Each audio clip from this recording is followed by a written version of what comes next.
Oke baik, perkenalkan saya Andi Fauzi. Pada kali ini kita masuk bahasan ke-8 dari seri kelas diagram dan belajar tentang dependensi.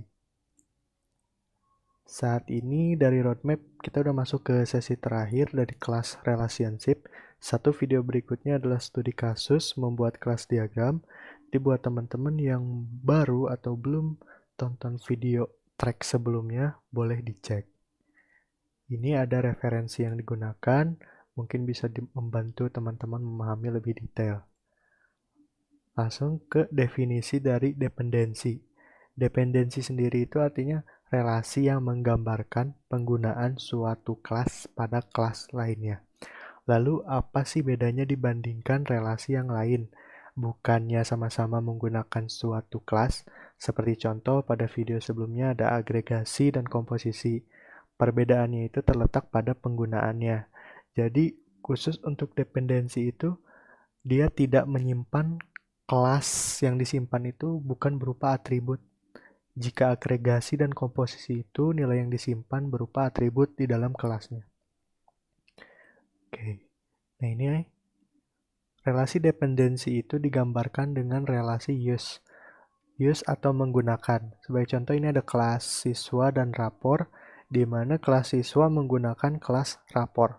Jadi kelas rapor itu nanti ada di kelas siswa, tetapi bentuknya bukan atribut seperti itu. Entah bisa berupa parameter, return value atau kembalian, atau bisa juga dibuat variabel lokal. Nah, yang kedua, dependensi memiliki makna bahwa objek kelas dapat saling bekerja sama. Dan yang ketiga, objek yang berelasi hanya bertamu di metode yang ada di kelas yang berelasi. Nah, ini yang sudah dijelaskan tadi bahwa perbedaannya dengan agregasi dan komposisi adalah kelas yang disimpan pada kelas satunya itu bukan disimpan melalui atribut. Dia hanya bertamu gitu, jadi tidak disimpan di atribut. Nah, mungkin memang dependensi itu terlihat agak samar dan berbeda, sedikit sulit dipahami. Nah, ini ada ciri suatu kelas itu berdependensi. Yang pertama, penggunaan kelas B sebagai parameter di metode kelas A. Kita bisa lihat di sini ada kelas rapor, di mana kelas rapor itu digunakan pada parameter metode kenaikan kelas di sini. Nah, untuk yang kedua, penggunaan kelas B sebagai return value di kelas A. Jadi pada metode getRapor, nilai yang dikembalikan adalah tipe data kelas rapor. Dan yang terakhir ada penggunaan kelas B sebagai variabel lokal di metode kelas A. Jadi ini pada metode isi rapor, kita membuat objek baru bernama rapor atau variabel baru, tapi perlu diingat bahwa yang disimpan itu variabelnya di dalam metode, bukan di luar. Jadi dia tidak menyimpan nilai atributnya. Lalu bagaimana untuk implementasi software WML-nya? Ini kasusnya, pada aplikasi kasir, pasti terdapat proses melakukan printout struk pembelian. Struk pembelian tersebut tentu memuat informasi pembeli dan daftar belian. Lalu bagaimana kelas diagramnya? Mari kita coba dengan visual paradigma. Oke, sekarang kita buat kelas kasir dan kelas konsumen terlebih dahulu. Di mana kelas kasir itu ada atribut nama kasir, dan untuk konsumen ada nama konsumen, nomor meja, serta daftar produk.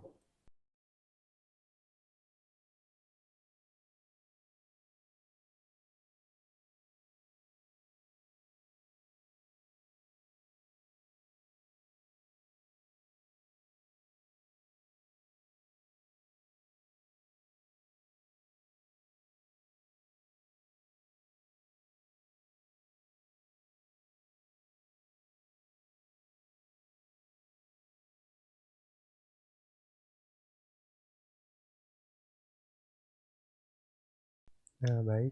Ini merupakan tampilan kelas diagram dari kasus cetak struk yang tadi sebutkan ya pada kasus. Nah, jadi bentuk dependensinya itu di mana? Di mana di sini kita buat metode cetak struk di sini, dan parameter yang dimasukkan itu adalah variabel kelas konsumen.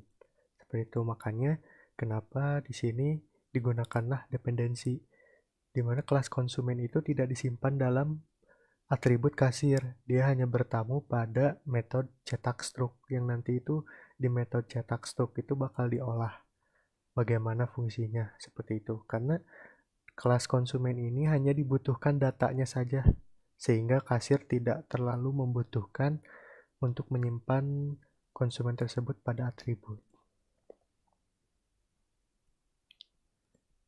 Baik, mungkin sekian dari materi tentang dependensi. Teruslah semangat buat teman-teman hingga kemalasan itu malas untuk mengganggumu. Sekian dari saya, terima kasih.